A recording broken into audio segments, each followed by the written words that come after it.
Hello viewers, in this video I'll be going over WTI crude oil, ETF ticker symbol USO. Today we're down 57 basis points on the 1 hour chart.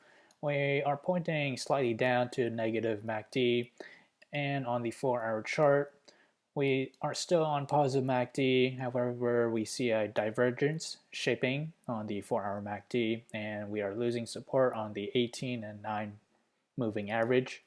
As for the daily chart, we do see a possible divergence in shape. So we are using the 9-day moving average, this blue line, as our support at the moment.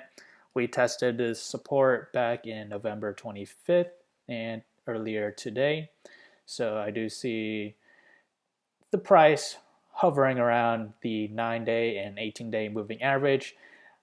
This will act as our good support because this also coincides with the 200-day moving average, this green line. So if we expand out, there's a strong price concentration around that level too, since we are above the past resistance that dated back to early November, from November 4th to all the way to November 18th.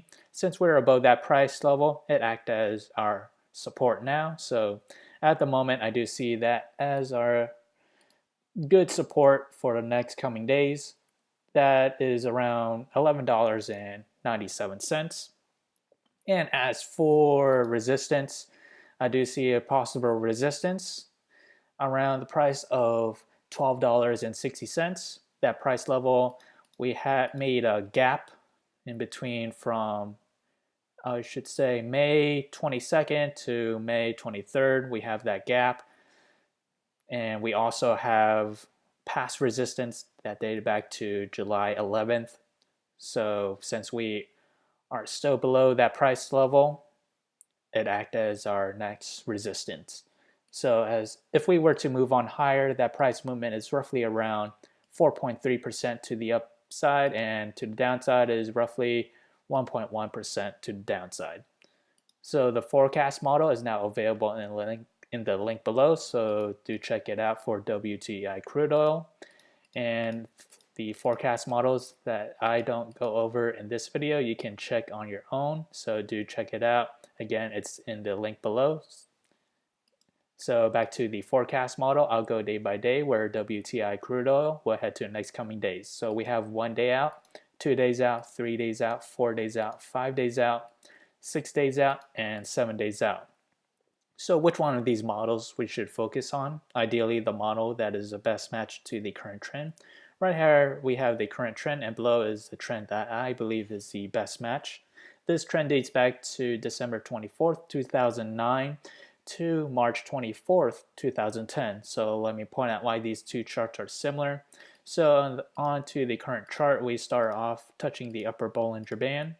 After touching the upper Bollinger Band, we see it dip to touch the bottom Bollinger Band, seeing selling pressure. And as we climb up higher, averaging above the middle Bollinger Band, we see it revert back to the mean to touch the middle Bollinger Band for a couple of days, and then we proceeded to head on higher. So that's what we see in the current trend.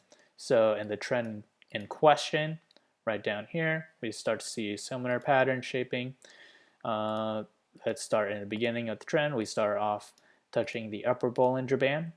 After touching upper Bollinger Band, we touch the bottom Bollinger Band. And then after that, we see, so what we have next is we see an average above the middle Bollinger Band right here. And after several days above the middle Bollinger Band, we see it revert back to the mean at this day.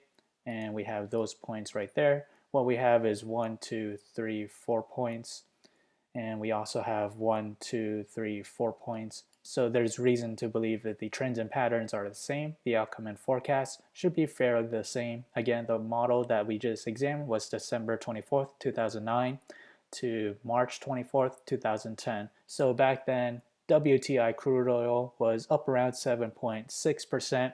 So I do see WTI crude oil climbing higher in the next coming days. So again, this forecast model is now in the link below, so do check it out. If you enjoyed this content, feel free to like, comment, subscribe, and thank you for watching.